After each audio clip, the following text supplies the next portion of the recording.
Hi everyone, I'm Erin and welcome to the Cardboard Republic. We didn't make a to be played video for September.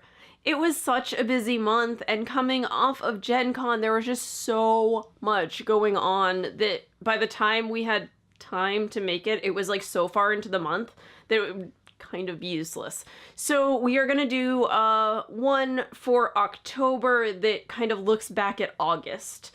Let's start with our look back. It's a little disappointing, but no spoilers. Okay, the first game we had was our August game of the month, which was Escape Room in a Box, The Werewolf Experiment. I'm giving us like a 50% on this because we didn't play the finished copy, but we have played it before. We're saving the finished copy for like a fun night with our friends where we can kind of host it and like walk them through it. So it's fine. We also had a chance to play our September game of the month, which was Overlords of Infamy.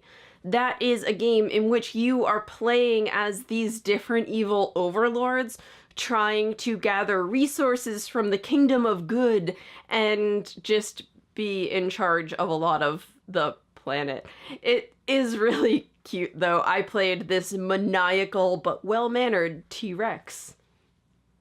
There's also like an evil corgi and a bunch of the characters are really wacky and it's silly and lighthearted, but there's enough of like kind of tile laying and resource management mechanic going on while you're trying to complete these evil quests and gather things up from across the board that even though the theme of the game is pretty lighthearted and fun, there is some meat to it that you can sink your teeth into. So Overlords of Infamy was a lot of fun. Werewolf Experiment was fun when we first played it, and we are excited to host the like werewolf night, but not like that other ultimate one night werewolf, like the one where we ultimately play werewolf for one night instead. So I'm gonna give us half for also playing the September game, and if you put that half with the half for werewolf, you get a full point, I guess. And so hey, that's one. Laser Riders was the next game on our list. This is the game about riding lasers 80s style and trying to collect these things. It's kind of a spatial game. It's not a dexterity game or anything like that, but you have to figure out where to best lay down your laser tracks just by looking at the curve of the track and where you need to be on the table. We did not have a chance to play that. I want to play that at a convention, I think, but we didn't. I mean, we had the Boston Festival of Indie Games, but there's not like a free play area really there, at least not one that we tend to partake in. Either way though, Laser Riders is really fun. From the limited times that I have been able to play it just in general, did not happen in August or September. Same with Herbaceous. This is a game that we had put on the list because it's absolutely beautiful and it's pretty relaxing, and so we figured it would be a good complement to the just general chaos that is Gen Con in August, but it never happened. August is like a blur to me. We ended up being so incredibly busy all the time that when it was time to play games, they ended up being like either these big epic things because we had actually managed to set aside more than an hour of our time, or they were like really, really tiny. Herbaceous is a pretty light, pretty simple game, but it wasn't quite small enough to fit into like that, hey, we have 10 minutes before dinner kind of thing. Spirit Island, we did play. This is the game about playing as the spirits of an island that is currently being colonized. You have to use the elements and use your special powers and sometimes the help of the native villages to get the invaders off of your island. It's a really cool theme. I like that it has an anti-colonialism twist to it, and we definitely played it. I think we played it a couple times actually since August, and I don't know if it's going to be part of our like regular rotation of games because I found it to be a little bit swingy. Or no, swingy isn't the right word. It almost a little anticlimactic. Like there's all of this buildup and then all of a sudden you've won. Like there's no like epic battle at the end. It's just, oh, I think we won. Yeah, we won. So on the one hand, you won, good job. But on the other hand, it felt a little like I needed something at the end there to make it feel like it was done.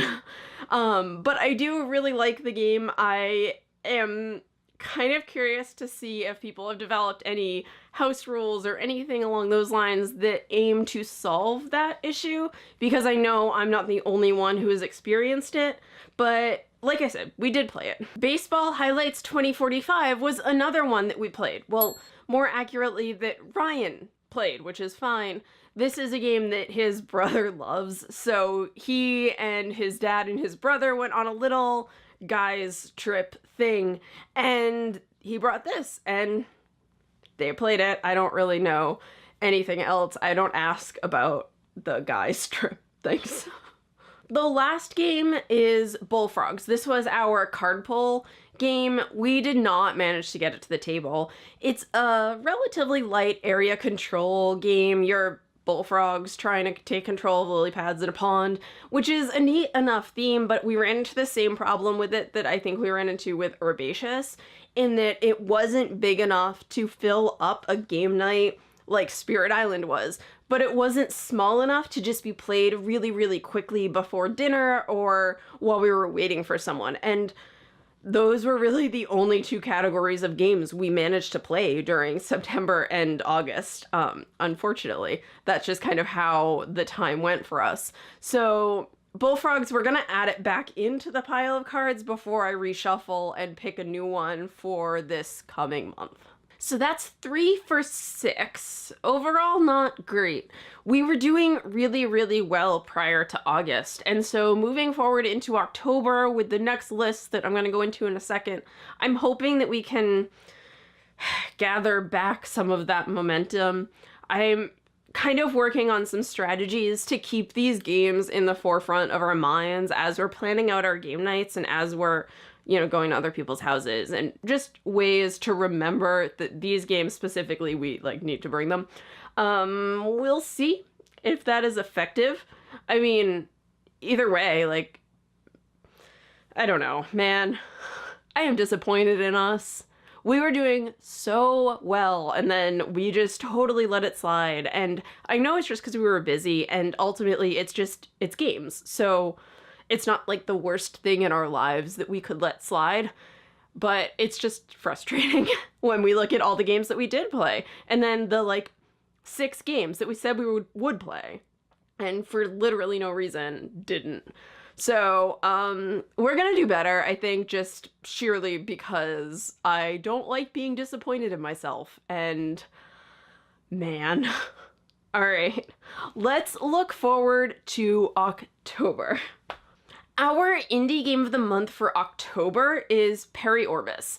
This is an outer space asteroid mining game, which I didn't realize until I was reading about it is a genre that I love. I'm putting it up there with haunted houses and Arctic exploration of the 1800s as just, I don't know why this is so thrilling to me, but it is. So Peri Orbis, there are 2 big mechanics that make it a little different from other games. The first is your crew management. So you have crew of all different levels, and you have to make sure you assign them to different jobs.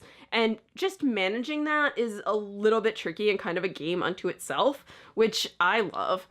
But even more novel, you have this orbit system where the asteroids that you're trying to mine, the asteroids that are going to give you materials, are constantly moving on these elliptical orbits all around. So you have to time things out just perfectly and watch everything that's happening all over the board to get the resources that you want.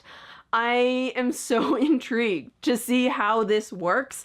Is it going to be too finicky and difficult to manage? Is it going to be actually really fun and easy and intuitive? Something in between? I don't know yet. But I've never seen a game that has literally moving pieces like that. So that's Perry Orbis. I am intrigued and excited by this newfound love of mine. Next, we decided to go with a game that is thematically and mechanically super different from Perry Orbis. So, Aves or Avas? I'm not 100% sure how to pronounce it. It's a Taiwanese game about making rainbow-colored birds.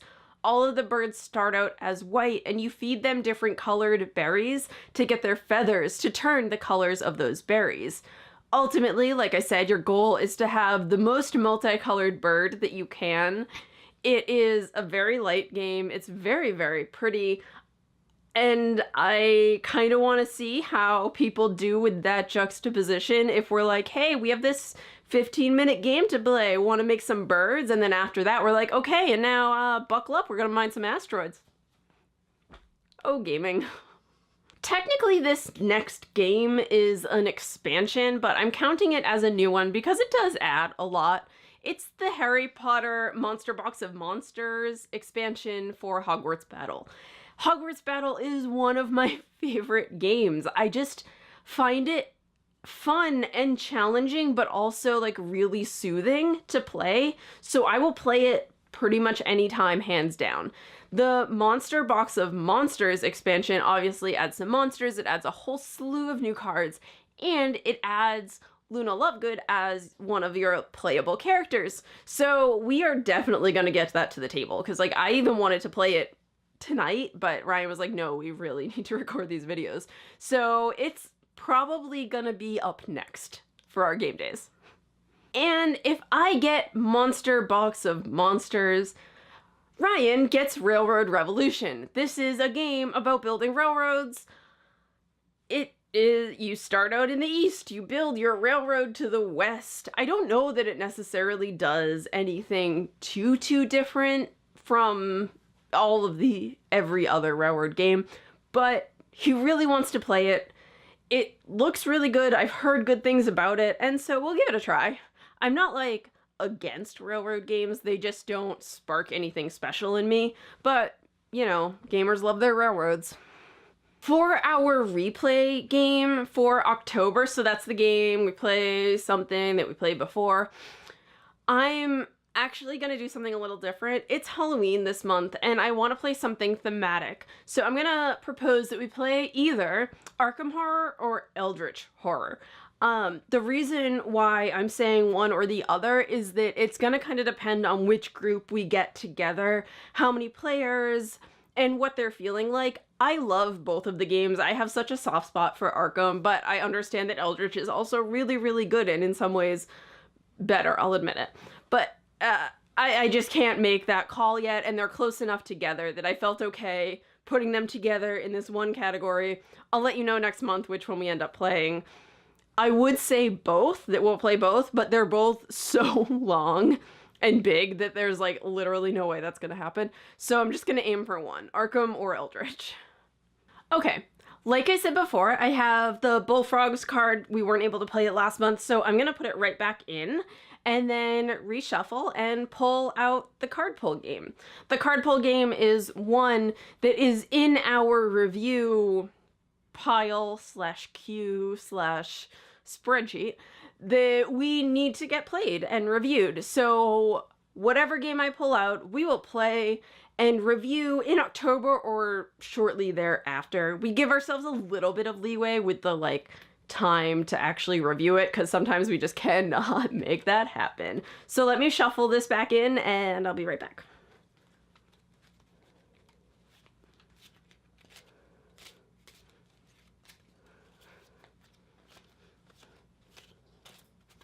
Okay, cutting the deck.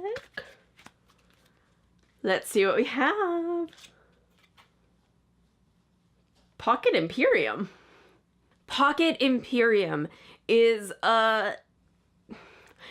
It's another game that bills itself as a micro 4X game. So that's a game that lets you expand and exterminate and exploit and explore this huge wide map. In this case, like all of space. But it aims to do it in a very, very small footprint, a relatively small time frame, and with very few actual pieces. Like a bigger 4X game is something like Twilight Imperium. So these can get huge. Now, recently, there's been a whole slew of games that have billed themselves as micro 4Xs or small 4Xs or whatever you want to call it. But that same idea of taking this game that is naturally really, really broad in scope and distilling it down to its most basic features. Personally, I don't tend to like them that much because what's fun about a game like TI is that it is so big. There's so much you can do, and you really do have time. I mean, in TI, you have a lot of time to develop your civilization or to come up with this epic strategy and execute it. When you take that and you make it into a micro game, it loses a lot of that scope, but keeps the like harshest little bits of the mechanics.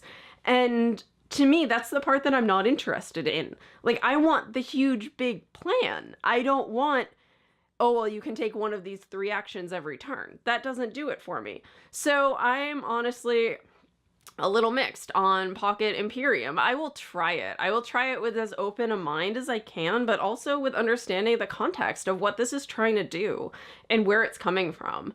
I hope that it does it really well, but honestly, I think even if it does it really well, it's never going to replace a big actual 4X game for me. Something like Civilization or TI. Those games do something so different from most, and they are unabashedly huge and lengthy and epic. You can't make that epic experience into such a small game. You just can't. You can make another game that's really, really fun, that uses a lot of those mechanics, and you can put it in a small box, and it might be totally fine. So maybe it's more the marketing of this that I disagree with.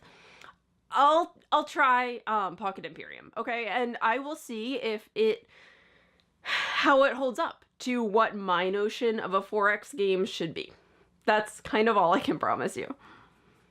Okay, that's our October planned. Like I said, I'm working on some strategies to make sure we stay focused and targeted and all of those other buzzwords to actually play these games during October. I really, really want to because like we also need to get some reviews out real soon. Stick with us though. We'll be back in about a month to tell you how this all went, to tell you whether we played Eldritch or TI. No, wait, Eldritch or Arkham, a game that takes equally as much table space. Anyway, please let us know down below what games you are playing during the month of October. Do you have any fun Halloween-themed game nights planned? I always love themed game night ideas. So be sure to like and subscribe and hit that little bell notification so that you're alerted when we post a new video. As always, you can check out more stuff on cardboardrepublic.com, on Twitter, on Facebook, and on BGG. We'll be back again really soon. Bye!